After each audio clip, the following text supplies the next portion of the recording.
Fun fact, you guys, I got us a new listener. Ooh. Sweet. Wait, did you get a new foster dog? That doesn't count as a new listener. No, funny enough, it does have to do with dogs, though. Okay. Well, so Monday I went to Embark, which is dog daycare, right? And I did a presentation for their staff talking about budgeting, credit, basics, and things. And Joy, who is the facility coordinator, Joy started listening to the podcast, which is exciting. Because I talked a little bit about it, and Heather was like, well, we've done a podcast together, and she's talked about Embark. It's been fun. So Joy started listening and just emailed me how much she really enjoys it. That's so, cute. Nice. Yeah. She was like, it's not as bad as I thought it was going to be. No, she said it's so fun and bite-sized and just a perfect listen to get some information. If you can take it out to the streets and do that every day. How did we come up with this as an idea or a topic? Yeah. Why Okay. are we doing it? How do we come up with this idea or topic, James? We were reflecting on auto loans and kind of the state of auto loans in the car buying industry. We said there's a lot that feels like it is new or different this year specifically. Even though it's kind of the same old landscape, it still felt different enough to recap it in a podcast episode and just kind of revisit the topic of auto loans. And I feel like I'm constantly just looking for vehicles, whether I need one or not. I'm just in that state. And so we reached out to Caitlyn to see what she was up to. She said she wasn't busy. So do you want to introduce yourself and your position with Rural Credit Union? I sure do. I'm Caitlyn Dreyer. I am the Consumer Underwriting Manager. What that means is I kind of hang out with our underwriters who look at auto loans, who look at our signature loans, who look at our credit cards and make decisions on whether or not they are approved or otherwise, and then work with our members to go to a point where they are approved. What's your history? How did you get to that point? Yeah, I like to say I grew up here. So I graduated college and I became a teller at what we used to call the Shopko branch, and was there for lots of years, and then became a member account representative at the Birch Street branch, which is now the Mortgage Hub. And then I came to underwriting in 2018 as an underwriter and became the supervisor and now the manager there. So definitely grew up here. No other credit union experience. It's all Royal. So, Well, and you've really done all the processes, right, to getting a loan. So you've talked with people, you've done the apps, and now you're here. So it's exciting. And this is your first time on the podcast. We've had Ricky on before, but yep, the other underwriters have been here before, but not me yet. This is fun. Mm-hmm. Finally. So what is the current auto market like right now? Messy, I would say. I think if we rewind a little bit, and it's so funny because I never took an economics class, and I certainly never took anything about politics in college, right? But a large majority of my job now is following the economic landscape, the political landscape, because it does influence the car buying landscape, the lending landscape. So I think why it feels different now goes back to COVID and the dollars that we all received during that time, which led us to the 2022 car boom, basically. People were a little bit more flush with cash. And then we also had the chip shortages. We had all of the things that made wanting and needing a new car kind of more exciting and more right now, I need it right this second. It also increased the values on the vehicles at the time because they were in high demand. So 2022 happened. People bought vehicles, including myself, and now we're in a place where those vehicles are getting traded in, right? It's been 4 years. People are ready for a new vehicle. Well, they're coming in with higher dollar loans because the values were overinflated at the time. So people have more negative equity. We also have the whole landscape of interest rates, the tariffs that happened last year on vehicles and incoming imports. Now we have the whole landscape with gas and oil. So we're in a place where vehicles cost more. They have higher rates to them, which makes them less affordable for us. So when you're in the place where you bought a vehicle in 2022, you're usually looking to upgrade a little bit, right? You want the vehicle that's $3,000 more than the last one or whatever. You can't buy it because it's not affordable like it would have been in 2022. So that changes the landscape for the buyer and also for our dealer friends, for those selling their vehicles private party purchase. You can't put someone in the same vehicle you used to be able to. I know for me, I bought a vehicle in 2020. I'm trying to think right now. It was a 2019. I must have bought it in 2022. And my interest, so we're talking, I can give you an interest rate comparison. So my interest rate in 2022 was about 3.5%. Fast forward to a year ago, I bought a new vehicle and ran into that same, some negative equity because I paid more than I should have because that's the market we were in.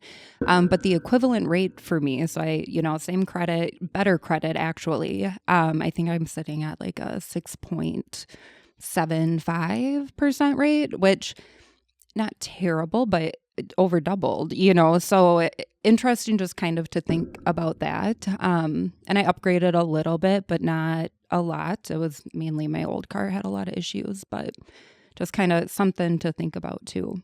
Caitlyn, one thing I've heard, and you can kind of tell me yes or no, is we're also kind of seeing a weird spot with new and used vehicles because dealerships now finally have inventory after all of the chip shortages and then, just producing them to meet the need.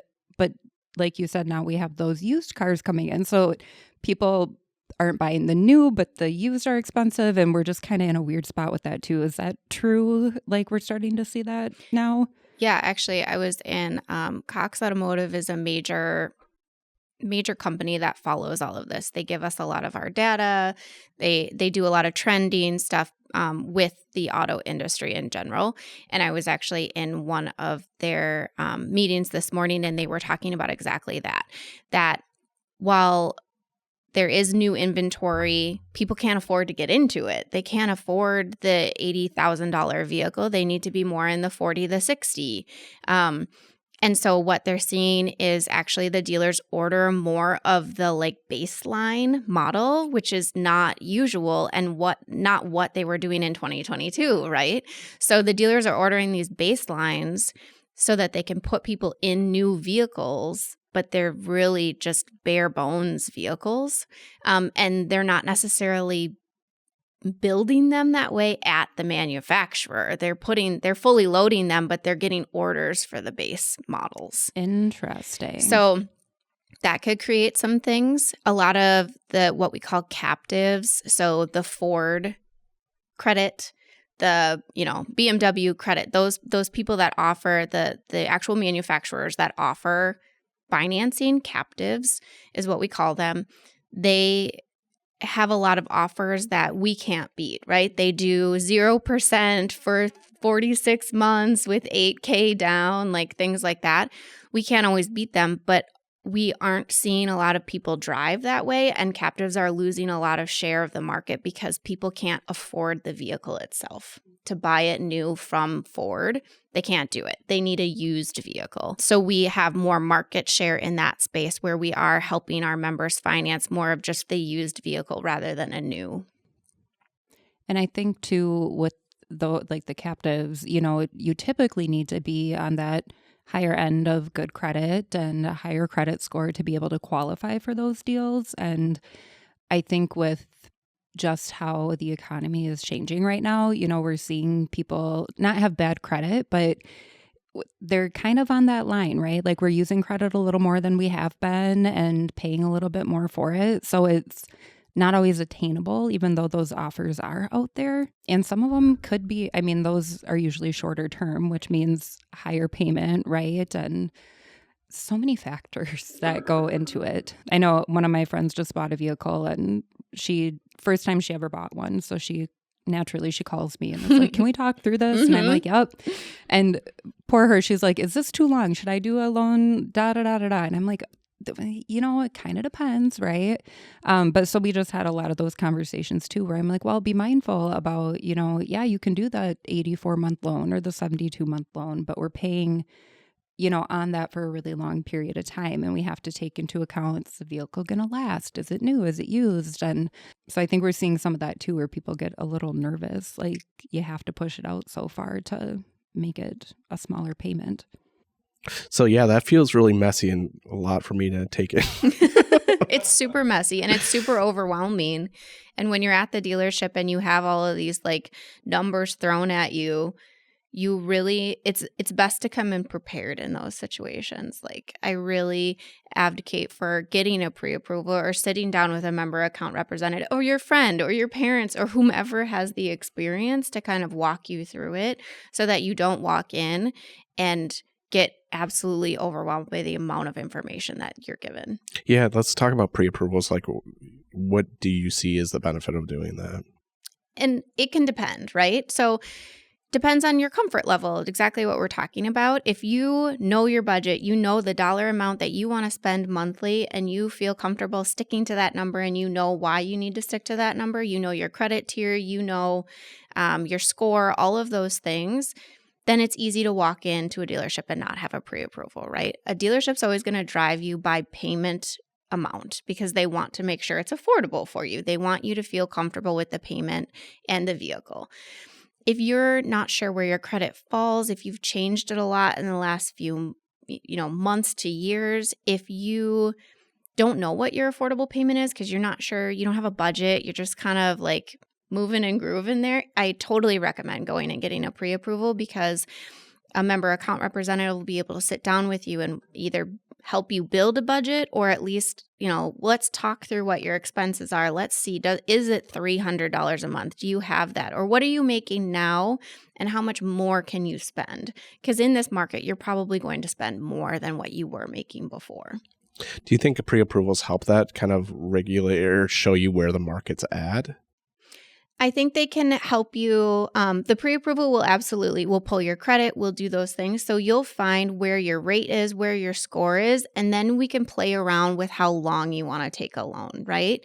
And that'll change the amount that you end up paying because the interest usually goes up as you go longer. So just being aware of that, and always with a pre-approval, you can play with the numbers better than if you're at the dealership. So if you're going, yeah, I really want to spend $300 a month, but I also am really interested in a warranty, right? Well, that's going to change your payment. We need to play with the amount so that you know that actually you can only get a vehicle for $15,000 if you want a $5,000 warranty on it. So you have to think about purchase price versus final amount financed. Because those warranties, I know for my vehicle, I have a higher payment because of my experience with my last vehicle, I wanted a really good warranty on it. And because of my job, I drive more, so I needed extra miles on that warranty.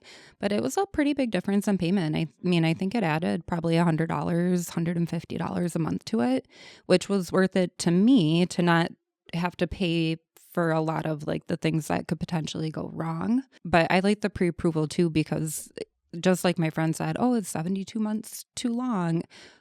Maybe not though, right? And so the dealership, when they go off payment, they might say, well, you can afford that $80,000 vehicle, no problem, because, for 84 months, we can get you at that $500 payment. Okay, well, is it, do you want to have a payment for that long? Is the vehicle something you're going to drive for that long? You have to consider negative equity if you have a down payment, right? Like there's so many things. So I think the pre-approvals are so nice because you can have all those conversations and often, get prompted or told things you probably aren't thinking about, which is what we're here for, truly. Yeah. Are vehicles holding their value longer now? No. Oh, God. They're holding their value God, less long. It continues to, it kind of rises and falls, but it really year over year continues to decrease. You drive it off the lot, they say, and it loses value, right? Literally, immediately. Yeah. And it depends on the vehicle too. Some hold their values really well. Like one that comes to mind is like Jeep Wranglers, like hold their value super, super well. Like the best of the ones that I can think of, right? And others, like, if you're going base model on a cheaper vehicle, that works perfectly for you, but like a Ford Focus isn't going to maintain a lot of value throughout its life. Is this like a big difference from like 2022? Because I felt like at that point the used market was so shrunk up that people would bring in used vehicles and it would sell for like way more. Yeah. Okay. Yep. So there is that demand market with vehicles, and it will absolutely influence. We use JD Power. That's the valuation system we use. There's also Kelley Blue Book, there's Black Book, there's all sorts of other ones out there, but we primarily use JD Power with both of our dealerships and our members. And that does adjust, which feels kind of crazy, but it does follow market. It does follow inflation. It does follow demand. So that's what we saw in 2022. Because the pool of used vehicles shrank, the value did get changed through JD Power, and now it has kind of righted itself. But that means that we see a lot of people come in with equity that maybe would have been $3,000 of negative equity is now $5, $6, $7,000 of negative equity. It can be real huge. Yeah. Now I'm thinking, do I have negative equity in my van? Oh, because I thought I was ahead of the game. Yeah. This is an interesting time, and I haven't, in my career, have not seen it be this different. Yeah, just the landscape has changed, I think, is the takeaway that I'm getting from this entire conversation. Like, if you've bought a vehicle before, things are different now. Like, Yeah, they are. we had a conversation with a coworker who was like, yeah, it should be no problem. I've got a newer driver. I'm going to, spend $10,000 and walk away with a perfectly good car. Like, not anymore. Wake up call. Yeah. So the average vehicle loan that we do is about $20,000. And the average vehicle from like the industry from the nation is about 40. Wow. Yeah. So while we still cater a lot to our newer borrowers, to our new learners, to our new drivers, things like that, yeah, the average national amount is 40. So what can people do? What is the Ride a bike. Drive the vehicle you have till it dies. electric scooter? Yeah. See, Hey. yes, I finally got someone to sign into my electric scooter. Okay, well, but electricity Stacey, did you hear prices that? have gone up too. I need an electric scooter. Sorry. So be mindful. I went from a $96 bill to last month a $305 bill. So be mindful of your electric costs. Yeah, that's true. But if I charge it Elsewhere? elsewhere, Now, I think In the parking ramp every day. I think who said it here? Who was like, the cheapest car to buy is the one that you already own and fix it up? Probably like someone just made that same statement. Like, you can do you should all just kinds take of it. Claim that you all said kinds that. of analysis. Like, use the AI tools, use like a Chat GPT or something, and say, run a scenario for me over the next 5 years. If I pay X dollars to fix my current car versus buying a new car, and it will crank through those numbers in a matter of seconds, and you'll be very sad because you'll still be driving the same one. It'll continue to be affordable, is how it's always played out in my examples, in my scenarios. So you just keep duct taping it together. Yeah. If it's not completely done for, like, just keep driving it at this point. Well, and I Got think nothing to that lose. is a good point too. Being in such a messy market. Oh, I kind of like that. Messy market. Being in such a messy market right now, being diligent and mindful about what you are buying, right? So knowing that vehicles don't hold their value like they used to, knowing there are still vehicles out there that are highly rated. I think, the Toyotas and the Hondas, that you're going to do your oil change every year and it's not going to die ever, right? But being mindful about that. If you're going to be paying more for a vehicle and maybe be a little bit higher than where you wanted to be, buy one that's going to last. And so just, doing your research and things like that. And there are a handful of ways that people tackle it, right? Some people really love to go in and buy a new vehicle every 2 years, trade it in every 2 years, and they just kind of live in that space. They're absolutely gaining negative equity as they do it, but that's what works for them, right? They feel comfortable with it. I think a big part of it is feeling secure too. You pay a lot for this vehicle. If you don't feel secure in it or safe in it, those things you had to assess then. But yeah, some people do a flip on a new one every 2 years. Some people drive their same vehicle for 25. It just depends on what works for you and what's important to you. Some people don't balk at a $1,200 a month payment for a vehicle because that's what's important to them. Some people, like myself, are like, yeah, I'm good at like $350. That makes me nauseous. Oh, I know my current payment is the highest I've ever paid for a vehicle, and it makes me a little nauseous. It is well below the $1,200 mark, but I forget that that's one thing I see a lot of TikToks, like dealership people will I be love like, those. They're good. right? They are so good. And I like when they go, hey, how much are you paying? What do you drive? And some of those payments, I'm like, oh my God, people pay that much for vehicles? Just blows my mind. So interesting that you brought that up, because it's not something I ever think about, because I'm like, I could never. Yeah. But some people do. Just depends on what's important to you, you know? That all factors into it. And like you said, looking at the market, making sure that you're getting into a vehicle that makes sense for you, that hopefully will work for you, your family, your goals for the next few years. You know, it's a bigger decision than just walking in and walking back out, right? Mm-hmm. But if you are walking into that dealership, what kind of tips or tools can you give to our listeners that may help them with those conversations or just the experience overall? Yeah. And maybe that's not something I touched on before, but here at Royal, we do have a huge indirect network, which means we work with a bunch of dealerships, like 560 of them to be exact. But we work with a bunch of dealerships. They send us your applications automatically so that you can get financed through Royal if you wish to. They also send them to other places if you wish them to. But we work really closely with them. So I do know a lot about how they operate, how they function, and how the dealership itself functions regarding an application. They're there to make sure you leave with a vehicle. That's their goal. That's your goal too, right? You're on the same page right there. They, like I said, they do a lot of everything. A lot of everything that they'll do will be payment driven. So making sure, you know, that vehicle that you want fits into your budget. But that might mean that they are pushing it out 84 months, like Cooper said. That might mean that they are including some products that maybe they're hoping to sell you when you close the deal that you don't know about, right? Because they're just presenting you an offer and they have that ability. So asking questions, like, you're more than welcome to ask them, what is included in this price? What else do you offer? What does that warranty include, right? There are good warranties and there are bad warranties. There are people that love warranties and people that hate warranties. It just depends on what you're interested in and what works for you. I think those are the biggest things, like knowing that you can ask questions. If you want your application only to go to Royal, right? You want it to come here, you will need to ask them that. You'll need to tell them to only send it to Royal, or I only want you to send it to Royal and so. Otherwise, they do send it to 10, 15 people to make sure that you get the best rate, the best term, all of those things to fit that monthly payment. So I think those are important things. You can also ask, like they come back and they're like, a lot of times they'll come back and they'll be like, yeah, here, Royal approved you.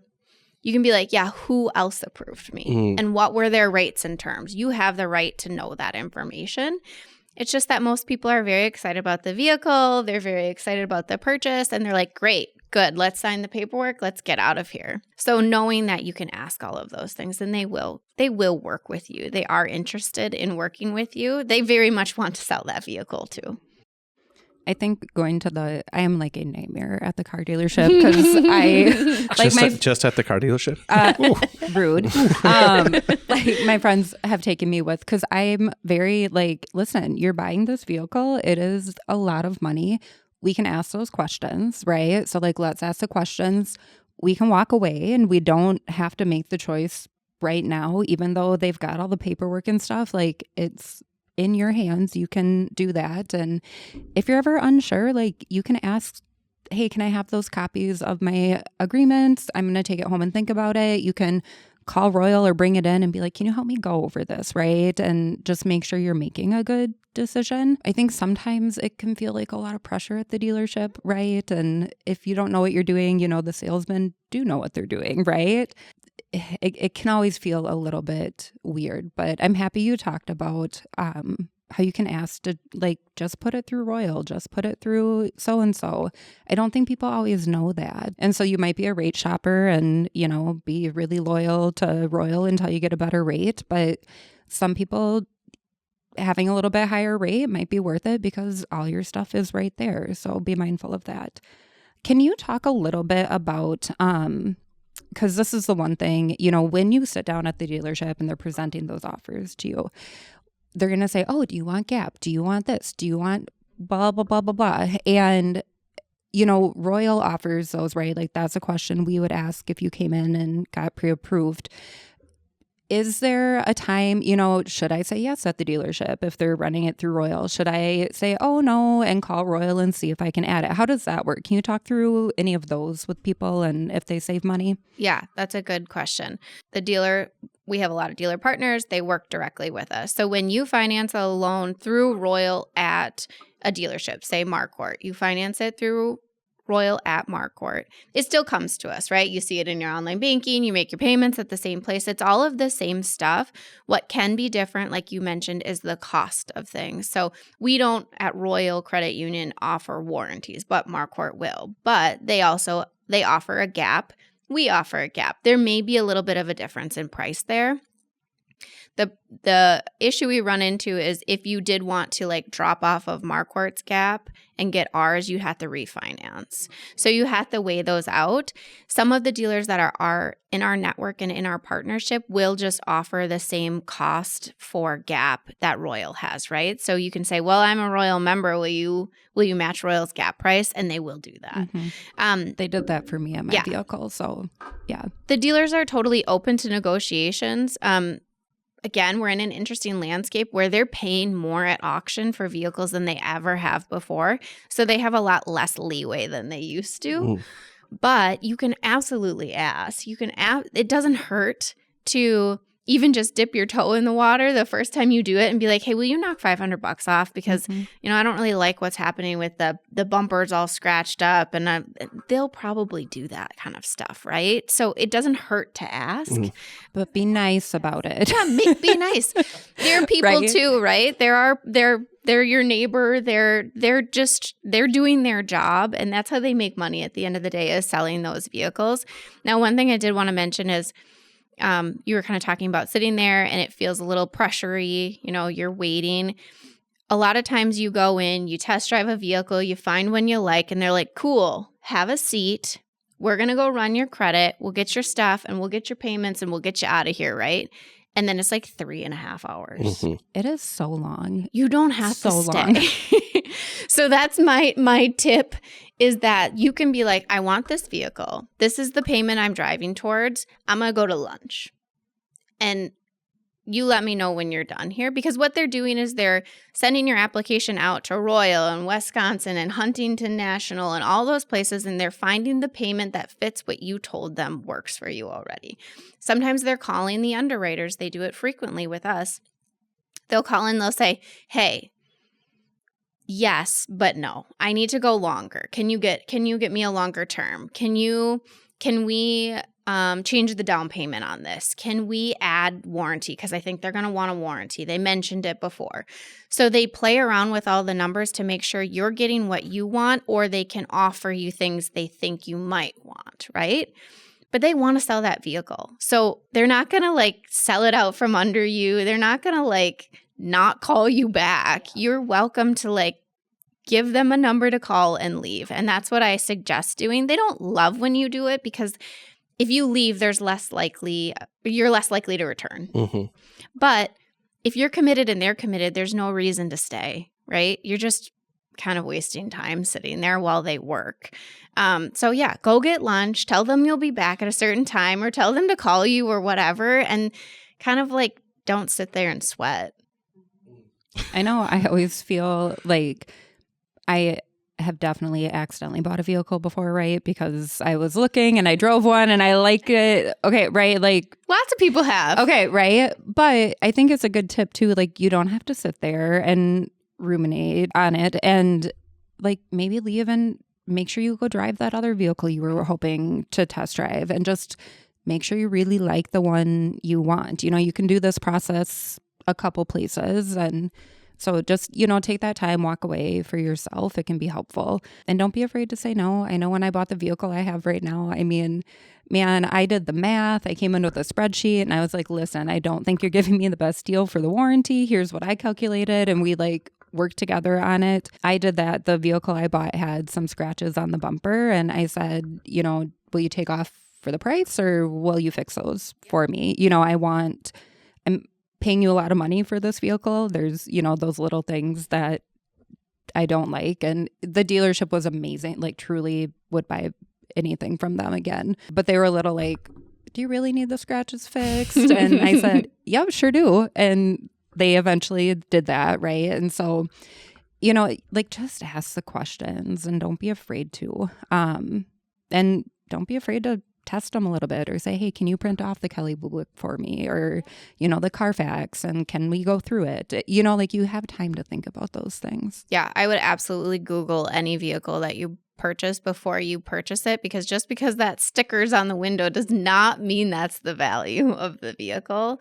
And that's something we see, again, like I mentioned, prices at auction, which is where dealers get a lot of their vehicles when they're backfilling. They're not getting a lot of trades. They go out to auction and they buy vehicles, right? They're paying more for these vehicles at the auctions than they ever have. So, well, that money needs to get recouped somehow.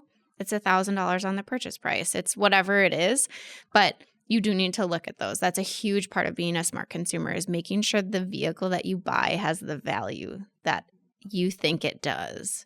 And that's where we see a lot of negative equity too, because you're sitting there, you're excited about it. You don't think you're not going to Google it. Or if you do, it's $1,000 or $2,000 or $3,000. And you're like, ooh, but I really want it. I don't really care. Well, 3,000 quickly becomes 6. One thing too, I know, so when I bought my vehicle during like that COVID time, I traded in a vehicle, and I had kind of been looking just because my vehicle was right at that breaking point of I would break even or maybe make a little bit if I traded it in like right now-ish, just with, you know, miles and things. And so when I did that though, I mean, this vehicle had been fantastic to me, and the dealership took it and, you know, they evaluate if you're going to do the trade-in and they check everything. And they had mentioned, they're like, oh, well, you have a, you know, leak on this and this is happening. And you know, it's a fix of like $3,000, so whatever. And I, in that moment, just kind of like was like, oh my gosh, wait. Like, I don't want to pay that, but like, can I not drive my vehicle away? And that was when I just kind of accidentally bought, you know, a new vehicle, because I was also at the point where I just did not want to deal with any of that. But, you know, build a good relationship and have a good like mechanic or auto body place or something that like you go to and can get a second opinion on that. And just, you know, I'm not saying the dealership is wrong or trying to, you know, finesse you, but it's worth being like, oh my gosh, hang on, wait, you know, because maybe it's not as bad, or maybe, you know, their prices are probably going to be a little more expensive to fix compared to someone else. So don't be afraid to, you know, ask for that and call on those things too before just making that decision. I have a lot of things with that. There's a lot. Do you want me to know my like top tip when buying a new vehicle that I tell people if they can plan for it? Yeah, I do. One thing, you know, especially right now, I think we've kind of alluded to it, where payments can be higher and things. There are a million calculators out there that can estimate your payment, right? And so if you are someone who, like right now, you have that $350 payment, maybe you got a raise and you're like, okay, I feel like I could maybe go up to $500. That would feel comfortable. Well, you know, see kind of what that calculator says. Is it 5? Is it 520? And then start saving that difference before you do it, right? So one, that can help, you know, on the underwriting side and on our side, see that you can make that payment, that you've planned for it, that you're putting money aside, which is great. But it helps you feel comfortable too, where are you feeling like you have to dip into that savings? Are you feeling pretty good about it? You're like, you know what? Things have happened. I've had a couple unexpected things. I took it from my other savings, no problem.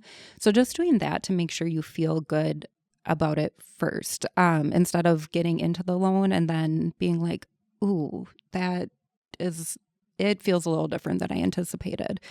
So that's my one thing I tell people. Like, if you're in the position where you're planning ahead for the vehicle, if you can do that, it can make a world of difference. That's a really good one. I think the other thing you also need to do, and I think I've been caught on it before, but like you can ask for an insurance quote before you buy a vehicle. Oh, that's a great one. Because it can be, especially in the way the economy is today, it's going to be more, period. And it's actually probably going to be like well, it depends on what you think significant is, but it's going to be $50 more a month at least. I think mine went up 70 with my vehicle. I think mine was 50 the last time I bought one. Make sure you price that out because it can depend on the vehicle too, but you also have to think about that cost. If you're going from a sedan to a giant SUV, a huge truck, something like that, like the cost of the gas behind that, right? You're going to use more gas, period. It's not as efficient on gas.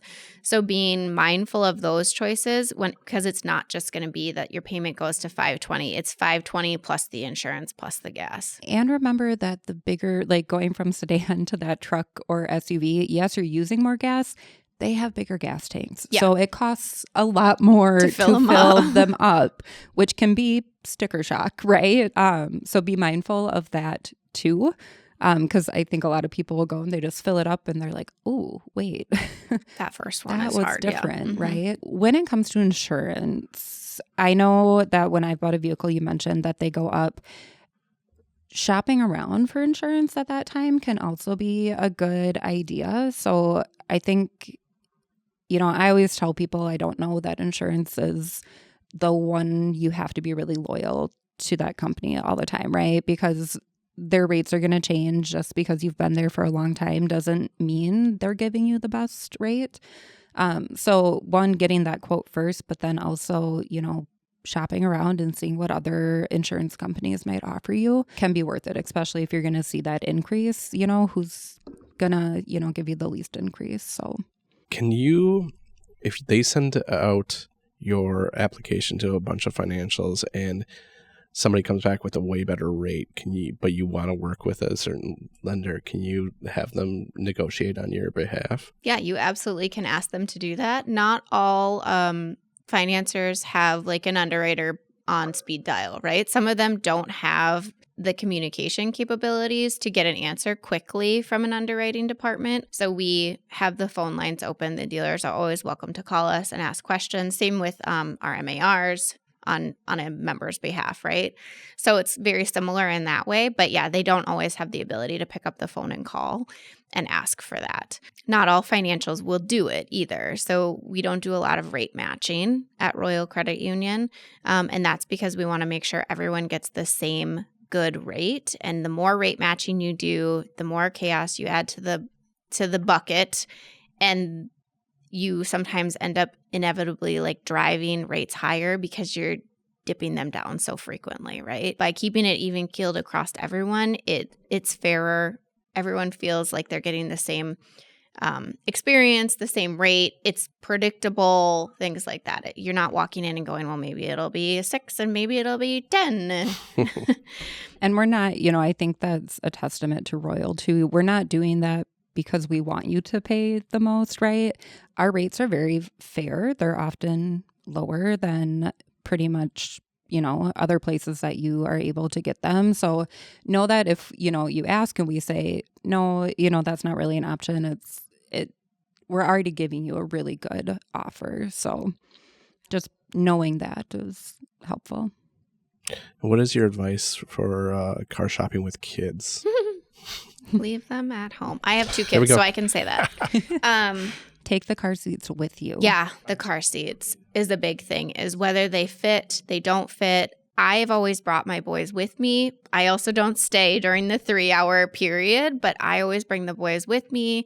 I make sure I can get their seats in and out. I make sure it's comfortable for them and it's comfortable for me to load them in and out. The kids also tend to like it, right? And sometimes, the last 2 times I bought a car, there were Matchbox cars involved from the dealers. They try to make them comfortable too because they know that's a sticking point, right? But absolutely bring the car seats because not all car seats will fit the same.